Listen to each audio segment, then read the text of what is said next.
All right. Welcome to the show. Honored. That's the word I'm going to use today. Honored to have Ryan Michler join me. He's the founder of Order of Man, which isn't just a website with a catchy name or some awesome clothes on it, or coaching and mentorship programs, or an online community, or an insanely successful podcast with, like, I don't know, 50 million downloads or something crazy like that. He's created a movement. He's dedicated his time and his purpose to analyze what's going on with men, reflect on manhood, behaviors, actions, society's changing landscape. And he's collaborated and interviewed with some of the most interesting and impactful thought leaders in the space. Again, honored to share the airwaves here with Ryan. Thanks for joining me on the Jake Blanchard podcast, my man. Jake, what's up, man? It's good to see you again. I know last time we were on the mats, but I've been looking forward to having this conversation. 100%, man. I referencing that Origin camp. I was in your neck of the woods out there in Maine, dropping in, and it was funny. I've listened to your podcast over the years, familiar with who you were, but I rolled with you, and then a friend of mine that I was there with was like, "Oh, how's Ryan rolling with Ryan?" I was like, I had no idea. I couldn't recognize you because last time I saw a photo, you had a giant beard, and I guess I just heard That's funny. Yeah. Heard you on the podcast. Yeah. So that was a cool moment to reflect on. I think I trimmed my beard years and years ago, maybe 2 years ago now, because it was because of jiu-jitsu. So Andy Stumpf was at immersion camp when we were out there. Yeah. And he was up here in Maine a couple of years ago, and he reached for my lapel, but instead of like just reaching for my lapel, he reached through my beard, grabbed my lapel, and like jerked it to do maybe like a lapel drag or something like that. Yeah. And just ripped out this big chunk of my beard. And I'm like, all right. And I'd been contemplating it for a while, but I'm like, all right, it's time to trim this thing down, because it was either the beard or jiu-jitsu. So I chose jiu-jitsu. Oh, that's right, man. That's the only choice to make. And I was impacted by your reach as well. It was funny. You mentioned rolling with a guy, purple belt from Idaho, on your podcast in passing, the first day of the Origin camp. And I get a text message from a guy that I train with out here in Idaho. Shout out to Michael Lady. Michael's a fan and listens to your show. And he goes, hey, I know you're the Origin camp. I know you're a purple belt. That wasn't you, was it? I was like, man, Ryan's got some reach. That's so weird. No, the reason I mentioned that, and I don't, quite honestly, I don't remember exactly what I said. I was probably talking about sizing people up, and you and I are about similar size. You're probably a little bit stronger than I am, but like physically, like probably the same size. And just to see somebody with jiu-jitsu, how much better one person can get just through training and experience. And so I don't remember exactly what we're talking about, but I do remember this, like, there's a certain X factor with certain people, and most individuals can't really put their finger on what the X factor is. Like, they can't describe it. So because they think it's some mystical force, they just label it as the X factor. They don't know. X is the variable. They don't know what it is, but I know what it is. And it's confidence.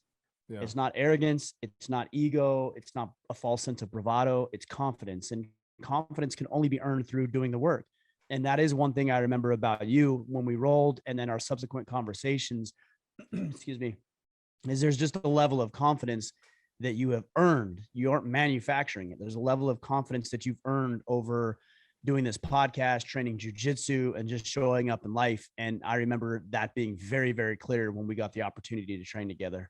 I appreciate you saying that, man. That hasn't always been that way. It's something that you really have to work on, is writing that balance. I've got a picture up here. You probably can't see it. It's a Ryan Holiday image, and it's one circle says humility, the other circle says confidence, and then the last circle, the confluence of those things, is ego, and balancing your ego in a meaningful way. And just kind of understanding when it is to be humble, when it is to be confident, and figuring out ways to express that. So I appreciate you calling that out. It's something that it takes time to work on too, man. I'm early in my journey.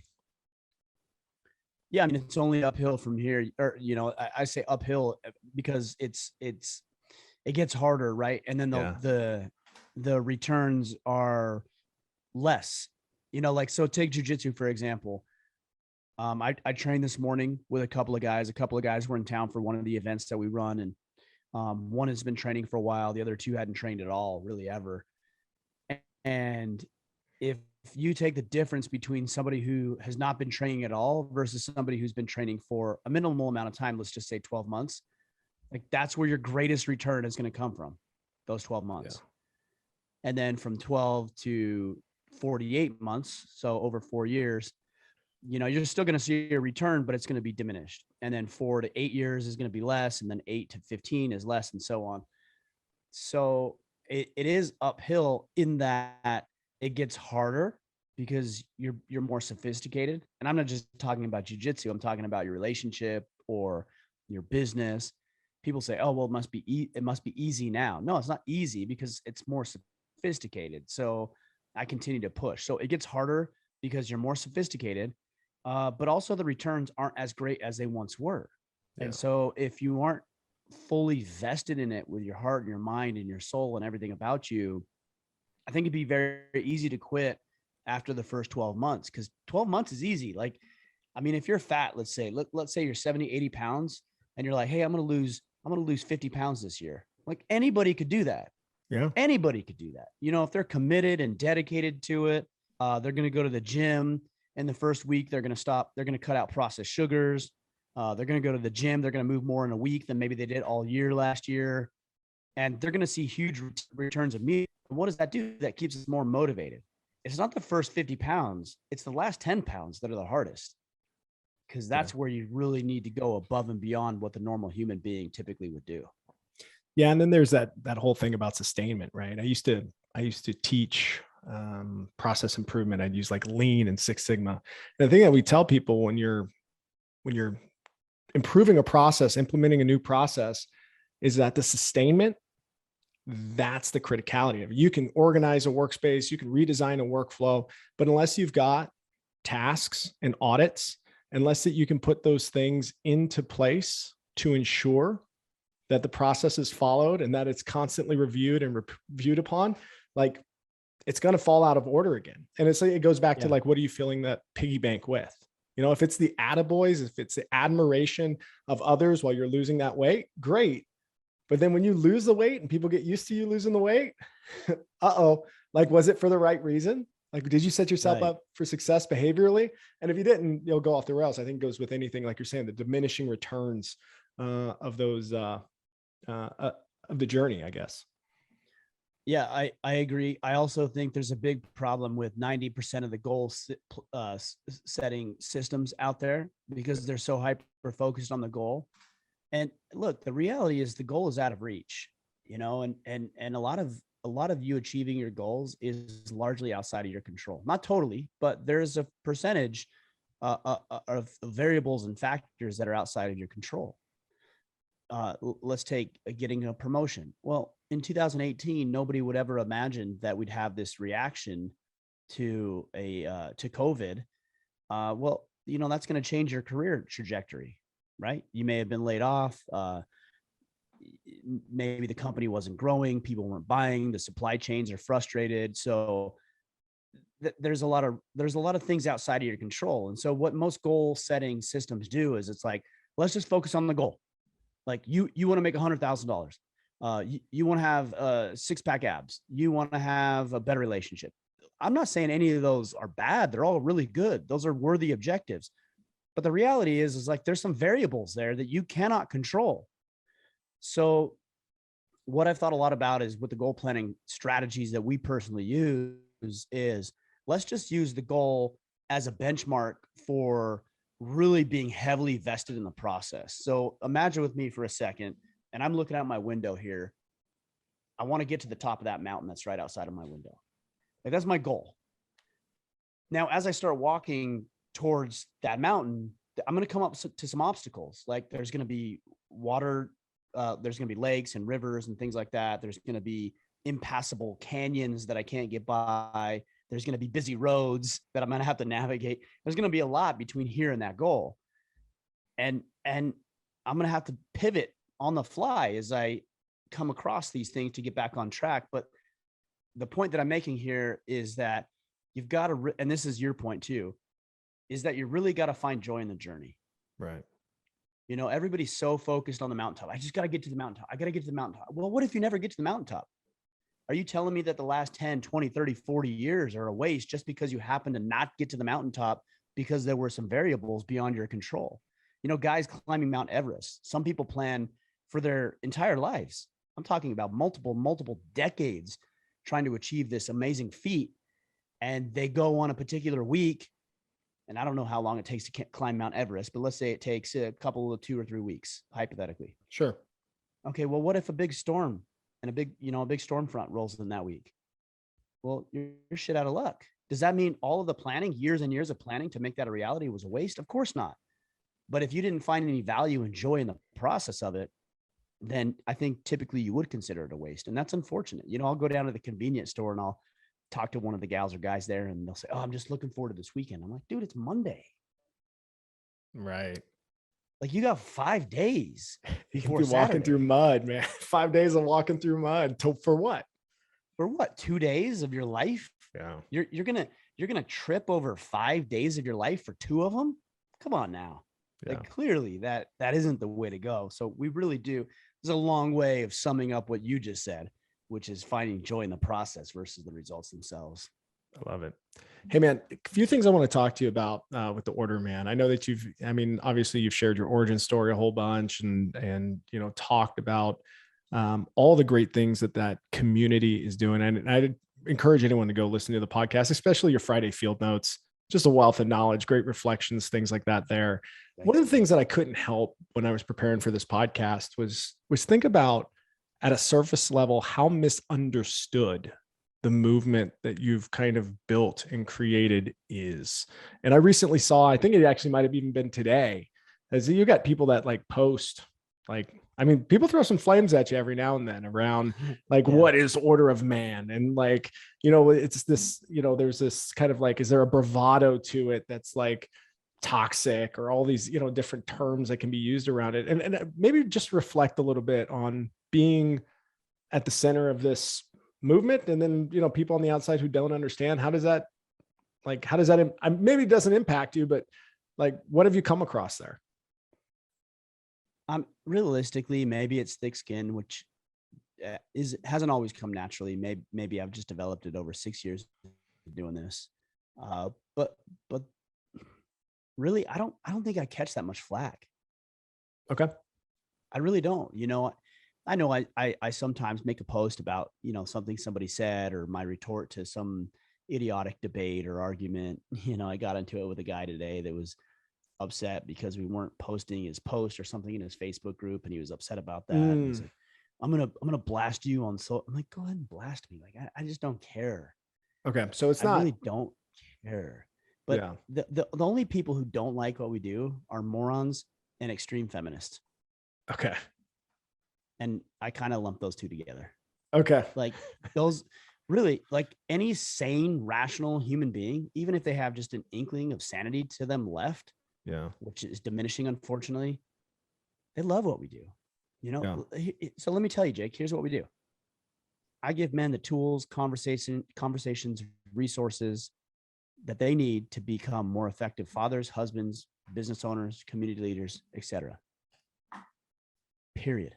Tell me what man doesn't want to be a better father, or a better husband, or lead his community more effectively, or be a better business owner. And when I say business owner, probably the better way to say it would be career owner. Like, you own your career, whether you're an employee or a business owner, I don't care, but you own your career. Tell me what man doesn't want those things. Tell me what woman wouldn't be interested in having a man who was vested in becoming a better father, husband, business owner, and community leader. So anybody with any inkling of sanity and rationale and critical thinking is fully bought into what we're doing. Now, they may disagree, and I'm actually okay with that. Like, if I have people reach out and they're like, hey, I really believe in what you're doing, but I disagree with this point. Cool. Like, tell me why. Let's figure it out. So here's one of the problems I have with society today. One of the things you'll hear a lot is like, our diversity is our strength. No, that's wrong. That's 100% wrong. Because diversity alone is not strength. So imagine with me, Jake, for a second. Yep. You and I want to row from point A to point B. And it's you and five of your guys. And it's me and 5 of my guys. and we're like, hey, we want to row from A to B. B for me is north. B for you, though, is south. We're diverse, half and half. We're split right down the middle. Is that a power? Is that a strength? No, like we're rowing against each other. Yeah. Right? Like we're not going to go anywhere. Actually, we're going to go with whoever's the strongest.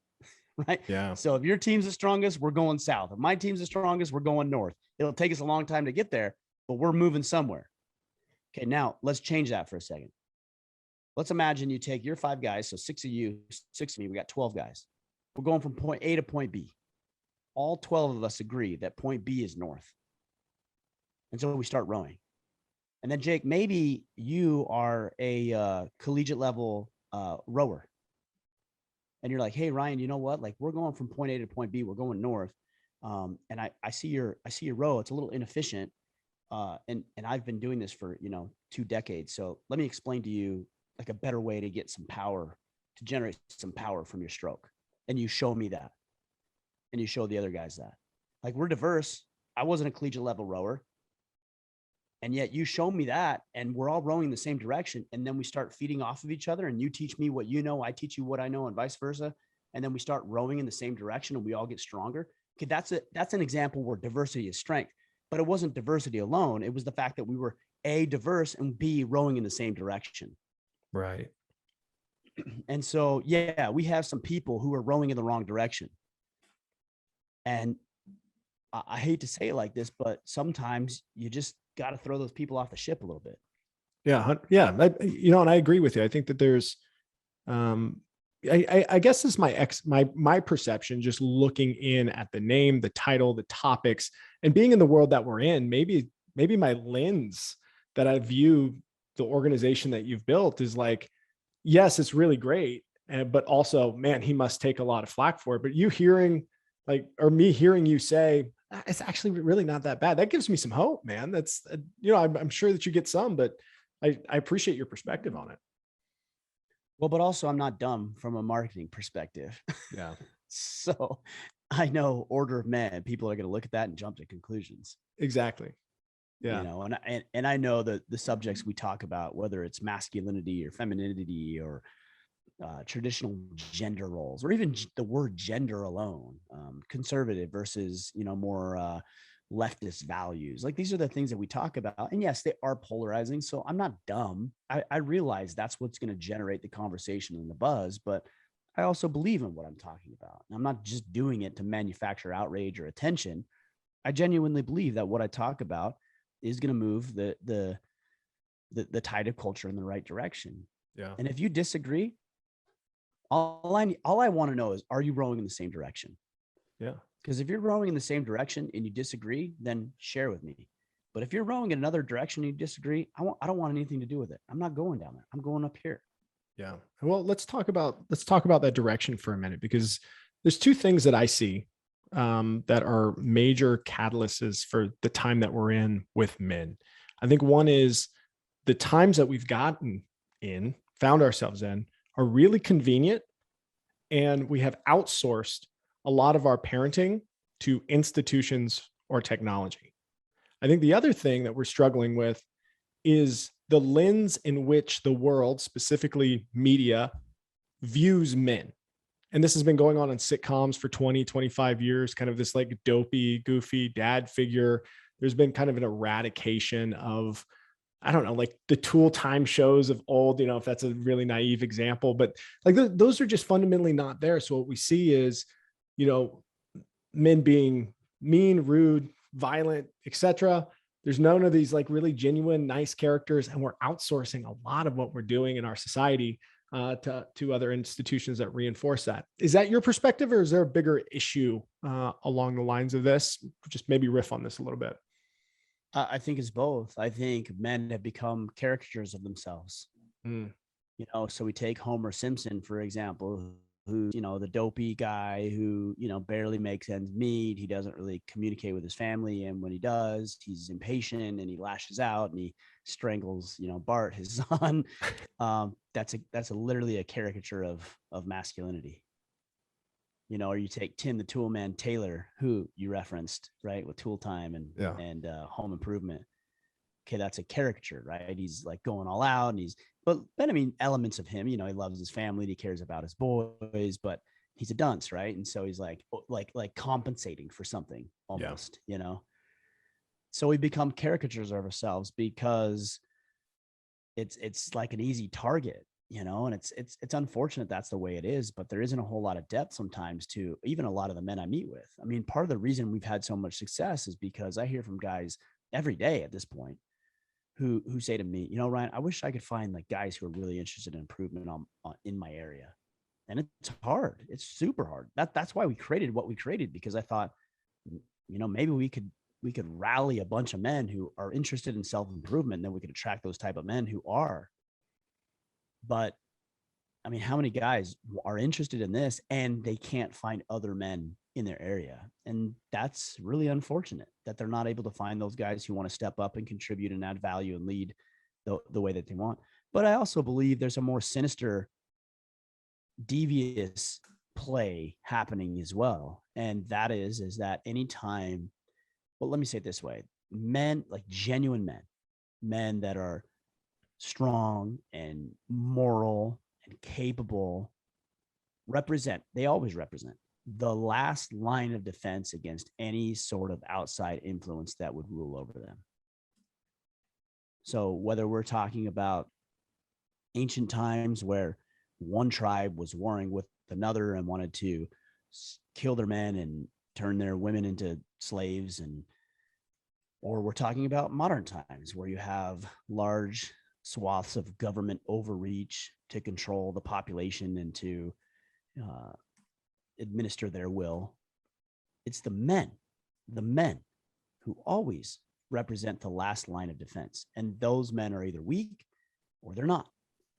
And if you can take out that last line of defense, then you're going to have an easier time subjugating the people that you wish to control, which is why it's so imperative that we as men learn to become moral and capable. And that's a different, those are two distinct things. And I talk about that quite often is, so you have a good man, and then you have somebody, a male who is good at being a man. No, those are two distinct things. Good man, good at being a man. So good man to me speaks of the morality. He's kind, he's empathetic, he's in integrity. He wants to do what's right. He's moral, right? And then you have somebody who's good at being a man. That's capability. So that's what we were talking about earlier, jiu-jitsu. Like you and I both train jiu-jitsu. You've been training, I think, longer. How long have you been training jiu-jitsu? 6 years. 6 years. So about 3 years longer than I have. Sure. Okay. So, but you're working on your capability, right? You're proficient. So you're turning your body into a weapon. You're training, you're building strength. You're learning how to lead. You're learning how to communicate effectively. So there's the capability component, and you have to have both. Because I've talked with a lot of quote unquote nice guys who are pathetic when it comes to leading or defending themselves. And I've actually talked with a lot of guys who are highly, highly proficient in defending themselves, physicality, even potential leadership, but they lack the moral side of things. And both are wrong. We need to marry the two. And that's what we're trying to do, is trying to bring morality, combine it with capability. And I think when we have millions upon millions of men who have those two features built in and they're synonymous and they're working together, it's going to be a lot harder to control those types of individuals, which is the point. They don't want us to be that way. Yeah. Well, I'm challenged with this thought as well, which is like in, 50, 60, 70 years ago, there were fewer positions of power. And at least in my opinion, whether that be corporate, political, whatever, the gates that were required to move to those, the prerequisite, at least in some capacity, had to be more morality, or at least the illusion of morality. You had to really play it on. I feel like now we have so many people in positions of power. We have education has been commoditized. It's accessible to everyone. You can grow your career, become the top of some company or whatever. The filtering process for who's moral and who's not, we've all just kind of like, you can kind of really put up a facade and really hide it. And when those situations where you have to have morality show up and you don't have it as tied to your behavior, it's really easy to make the choice based on the incentive instead of what's right. And it's so like, I kind of struggle with that. I mean, maybe that's gone through society for years and years and years, and we just don't see it, but we see a lot of it now, where I don't know, it just feels like there's a complete absence of those moral individuals that we can really look to, or at least if there are moral people out there, they're being demonized by some other group for some other reason. Yeah, I would agree with you. And I think part of the reason is because when you're a moral individual, it's likely that you won't experience the worldly results as quickly. Mm. So if I wanted to go over and screw a bunch of people immediately, I could probably do that today. We've got a large enough reach where I could go out and I could manipulate people or trick people or use some sort of devious sales tactic to, I don't know, get people to buy a bunch of my products or whatever. Right. And so we see this in like cult leaders, Yeah. they're not really worried in what they say their cause is. They're more worried about the glory that comes with it. So I could actually have that today. I could get off this call this afternoon and I could do some stuff that would actually lift me up and prop me up pretty well. And so that might be a big temptation. It isn't for me because I'm not playing the short-term game. Mm. Like I'm not worried in what's going to happen over the next 3 to 6 months or even year. I'm worried about my impact over the next 20, 30, 40, 50 years. For example, when I look at my kids, I've got 4 kids ranging from 13 down to 5 years old. My 5-year-old, I've got a decade and a half with before he's out on his own. Like, I got to play the long game. My wife and I have been married for 17 years. I'm not worried about what's going to happen over the next year or two. I'm worried about what's going to happen over the next 30. Mm. Are we going to reach, are we going to have our 50-year anniversary? Yeah. If all I was worried was lusting over other women and the beauty of women, and I find women beautiful, like it would be very easy to go find, some attractive woman and, mess up with my vows that I made to my wife, my commitments that I made to my wife and God. Or alternatively, I could really look at the longer picture, because that'd be nice for a night. Like, let's not deny that. That'd feel pretty good for a night. She might give me something that I feel like I'm lacking or some sort of validation I feel like I need. But over 30 years, that's meaningless, man. It's empty. Yeah. And so our society has become so commoditized. Yeah. I could look around in my office and like this, for example, I'm looking at my cell phone. So I don't like to overconsume personally, but you know what? I just got this new phone and I don't even know what iPhone it is, but I got this new phone. And like 30 days after I got it, they came out with like the iPhone 13 or whatever number they're on right now. Yeah. Like 30 days after I got it, because they want to sell more iPhones. Well, I had another iPhone. It was like, I think it was the 8 is what I had previously. So I've had it for like 2 or 3 years. And I got all the messages about upgrade your phone and all this. Well, at some point my phone stopped working. And honestly, I don't believe it's because it stopped working. I believe because all the little updates and whatnot said, hey, you need to slow this down. You need to drain this battery a little faster. And I try not to be a conspiracy theorist, but like, let's get real. Like, the more phones we can buy, the better off Apple is. Like, we've all been in the game long enough now that you got that phone for 3 years and it's just hobbling. Yeah. Right. So like sometimes I contemplate just getting a flip phone. You know what I mean? Yeah. Because again, like everybody's after your dollar right now. If they can extract your dollar right now, if they can extract your attention, if they can get your eyeballs to watch, and it's easy to do, put some sex on, put some blood on, you're good to go. But I deliberately and consciously choose to attempt, I won't say I'm perfect, but attempt to turn that nonsense off and really focus on the long-term picture, the long-term play, which is 30, 40. Actually, it's longer than that, because with my kids, I don't know what the impact that I make on their lives is incalculable. Like, how does it change their lives? How does it change their sons and daughters' lives? So my posterity is literally impacted by the way I show up. Yeah. And speaking of long term, I'm fascinated. You got a barn or like a building. It's funny you said, like, what are you doing with that building out in Maine, Ryan? what's going on out there, man? It's beautiful, man. And I encourage folks to go check it out on social. Obviously, you got lights all hanging in there, and Yeah. Seems like it was something that you've been wanting to do for a while. I had a really interesting experience the other night because we had about 100 people out here last weekend for the event. And the other night, everybody had left, and there was a couple of people that were kind of hanging out and checking things out, and they were asking me about the barn, similar to what you just did. And I took them upstairs and I talked to them about my vision for the barn, which I'll give you a little insight here. It's to build. So we've got the main level, and that's where we do our events mostly. We speak and talk and eat and stuff and break bread right there. Then we've got a second level, which we have at this point we have 22 bunk beds on the second level, so we can have fathers and sons and men come and stay and band with us, and we can talk about these things. Well, there's a third level that's not really utilized right now.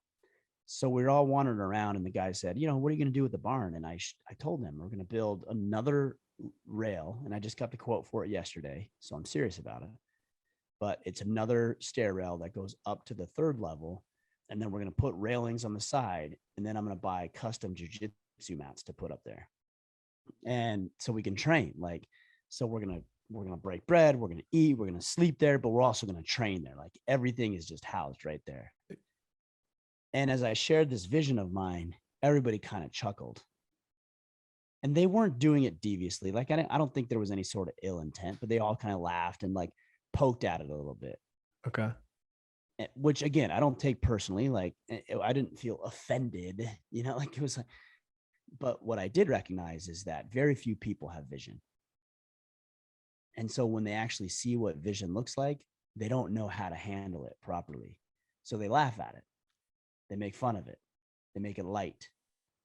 And again, it isn't personal. It's just a testimony to their own sense of vision. And so they were all poking at it and laughing. And I was laughing with them too, because it's fun or whatever. But at the same time, I was like, man, you guys just don't get it. Like, can you imagine if more people had vision, if more people could see the potential of things? Even when I started this podcast, I had people like close friends who were like, that's dumb and nobody needs that. And they would, Order of Man, they would make fun of the title of it, and they'd make fun of the name, and they'd poke at it. Yeah. And again, I tried not to take any of that personally, because I don't think my friends were like out to get me. It was just more a referendum on their ability to see. And it's unfortunate. So that doesn't really answer your question. You're asking me about the barn. I've got big plans, man, like big plans. And anything I shared with you, I don't know if people would get it. There'd be like 5% or less of people who would get it and be like, yeah, I see that. But 98% of people just wouldn't see it. And that's okay. You know why? Because those 98% of people are looking for the visionaries. They're looking for guys like you and me.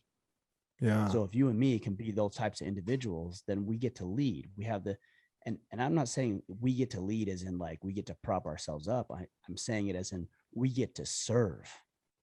Right. The 100 guys that came out here this last weekend, I serve those men. Like, I don't lead those men. I serve those men. That requires a lot of sacrifice and commitment and discipline and vision. And unfortunately, it's unfortunate in one way that most people don't see it, but it's very fortunate in another that if those who do have vision can actually lead and really inspire and influence a lot of people.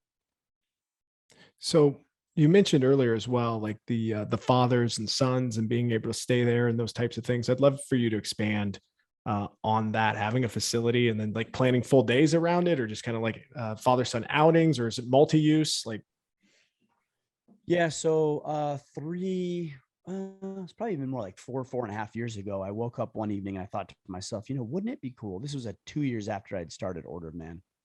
And I thought, wouldn't it be cool if I could bring men here or not even here, just bring them to a place where we could get together, we could connect, we could talk about men's issues. We could push each other physically, mentally, emotionally. We could have conversations. We could teach each other and train each other and coach each other. And so I woke up that morning after I had this thought, and I jumped online and I found this lodge in Southern Utah, which is where I was living at the time. And I put a security deposit on it. I said, boom, write a check or send a credit card information or whatever I did. And I sent it out to him. He's like, cool, we'll lock you in for these dates. Here's how much it is. Good. You're good to go. And then I remember waking up the next morning. I'm like, what the hell did you just do? Like, You don't know what you're going to do. You don't know how to market this. You've never done a live event. You don't know anybody who's done a live event. Like you're like, what are you doing? And I had already made the deposit, and sometimes I let my ego get in the way. So I'm like, well, I'm not gonna like back out of the deal now. Like I already made my deposit. And I'll tell you what, man, I had not a single soul signed up for that event. Not one.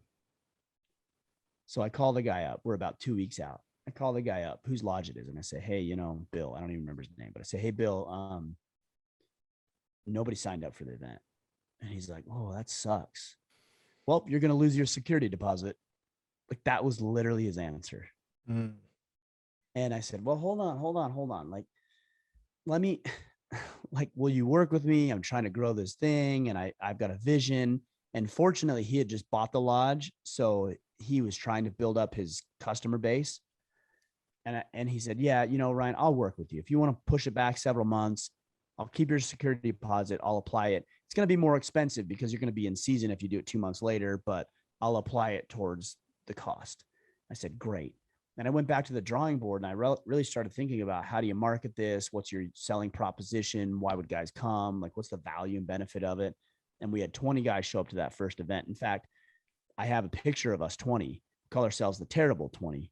And I have it hanging up in my barn as an homage to the 20 men who believed in what we were doing before anybody else did.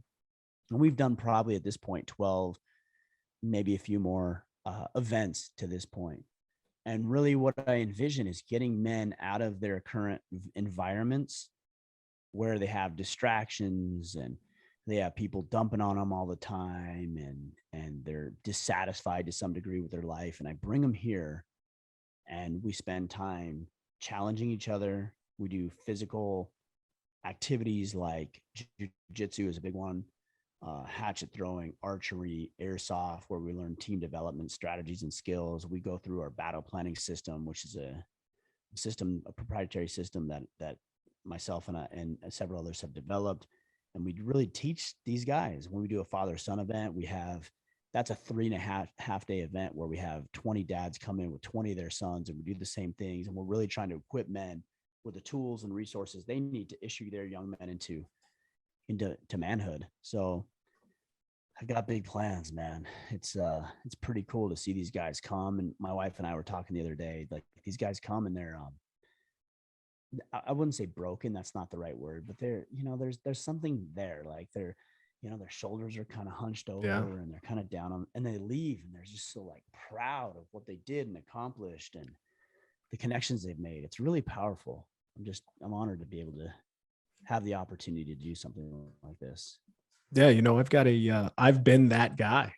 I've been that guy with the hunched over shoulders and whatnot. My experience was, I was in the first class of the Modern Day Night Project that Bedros Keuilian puts on.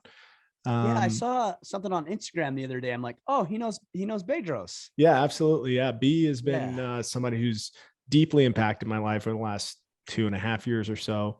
But yeah, I knew one of the instructors, Matt Schneider, when he was living in Boise, and he had moved to California to go work for this visionary guy doing this MDK program. And they had a couple spots left in the first class. And I was like, well, if it's, I know Matt to be an awesome stand-up guy. And I was like, well, if Matt's involved in this, I'm getting involved. And I did not realize how much pain that I was wading through every single day. So much things that I didn't address on myself, and my perception of how I was leading my home was askew from the way that I lead these days.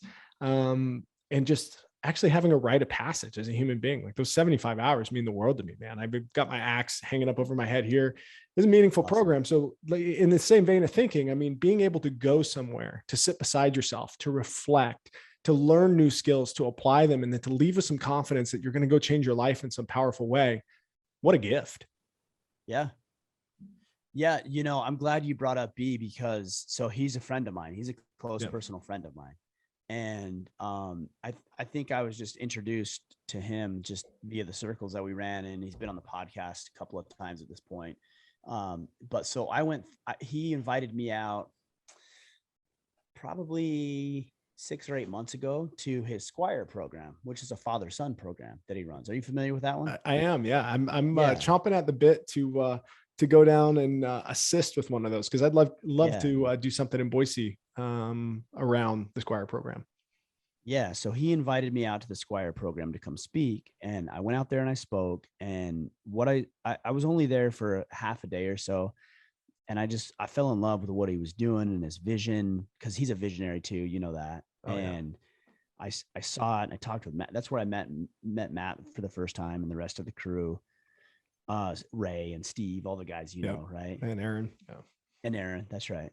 And so I messaged him a couple days later. I'm like, hey man, like I really want to bring my boy down here. And he's like, yeah, next event, like come down. And it was in June or July of this year.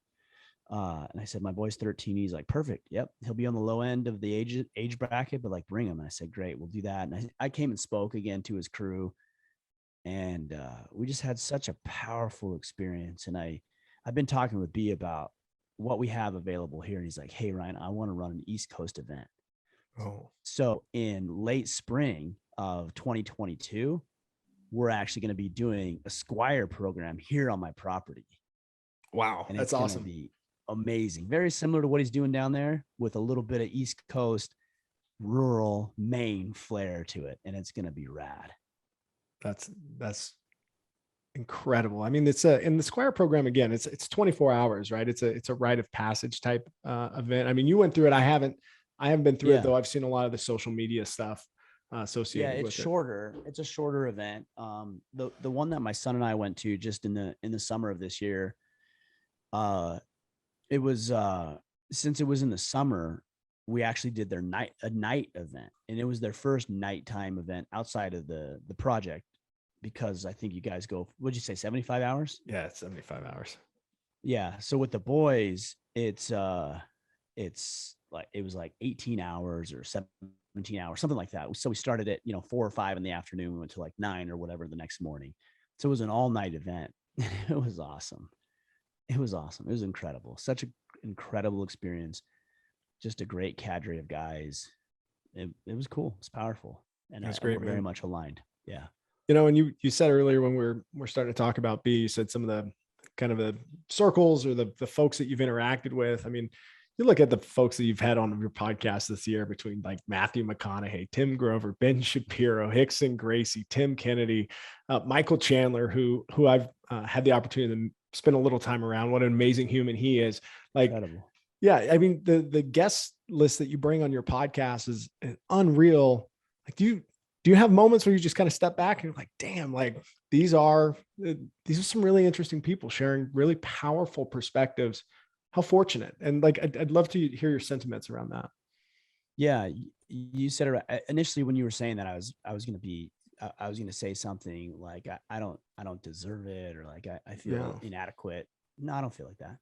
I thought about that for 2 seconds. No, I deserve it. Yeah. Yeah. I know people are going to hear that and they're going to immediately jump and say, oh, he's arrogant, he's egotistical.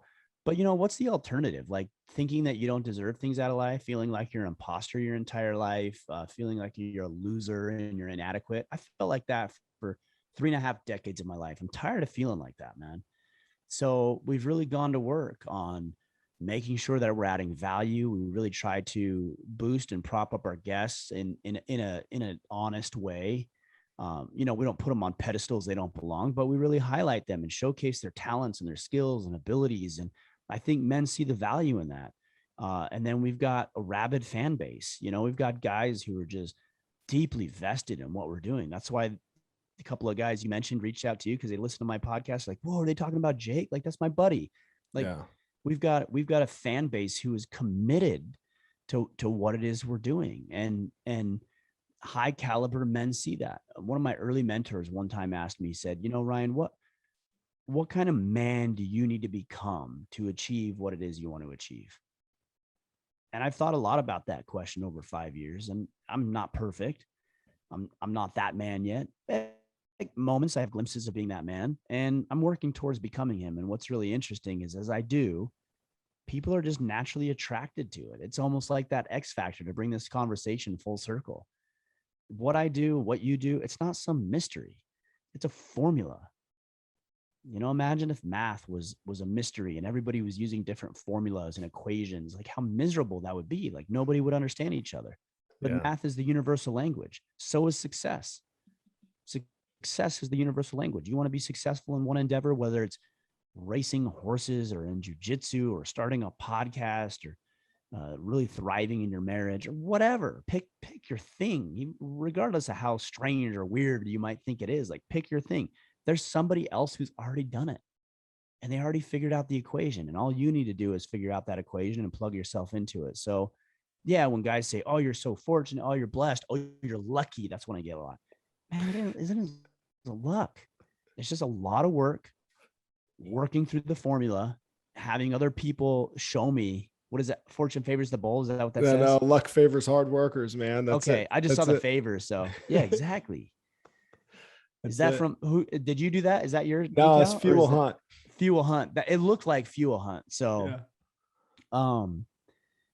yeah, man, it isn't guesswork. It isn't some random stroke of luck. Like I'm a pretty average, ordinary dude. Yeah, I mean, you've seen me, you've trained with me, like we've talked.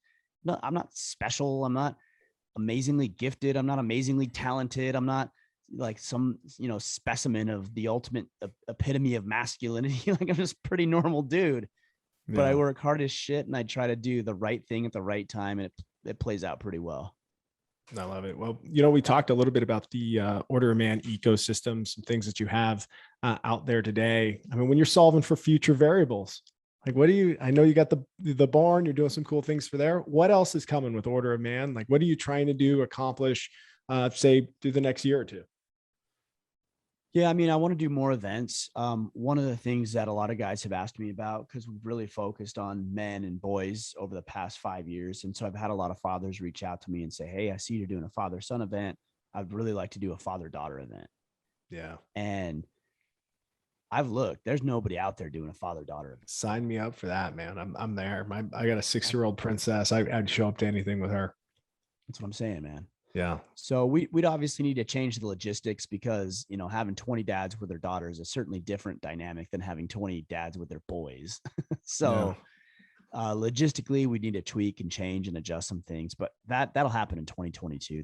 That's really, I've got a daughter too. I've got 3 boys and 1 daughter, and that father-daughter thing is important to me. The other thing I see is I've been traveling around over the past several months. And whenever I travel, if I can, I attempt to do a meetup wherever I am. I've done 4 or so meetups now. And I'm telling you, every time I go to a new city, whether it's Detroit or Atlanta or where else was I? Was I in that? I don't even know where I was.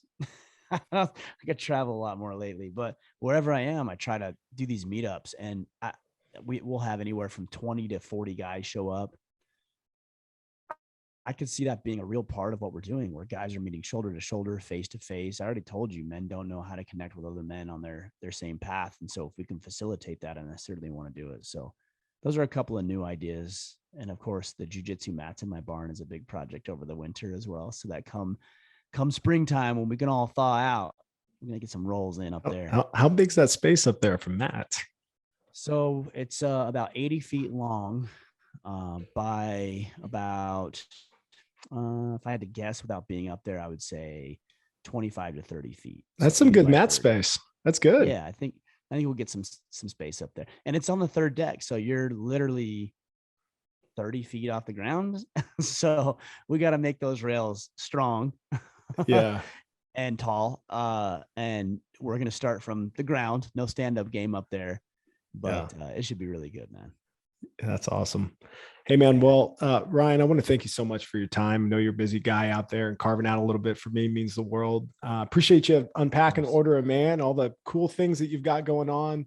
And also love you sharing your perspective here on just the state of man, where we are today. You're a thought leader and somebody I respect deeply, and I can't thank you enough, man. Thank you, brother. Well, I'll say this is, you said carving out time for you. I don't feel like that. I feel like we're carving out time for each other. And that's the important thing, is that I'm sacrificing to be here, but so are you. You're sacrificing to be here. And these are the kind of conversations we need to have good people get together and hash out some of these conversations that are much needed in society. So keep up the good work, man. You're doing great work. Thank you, brother. right. Take care.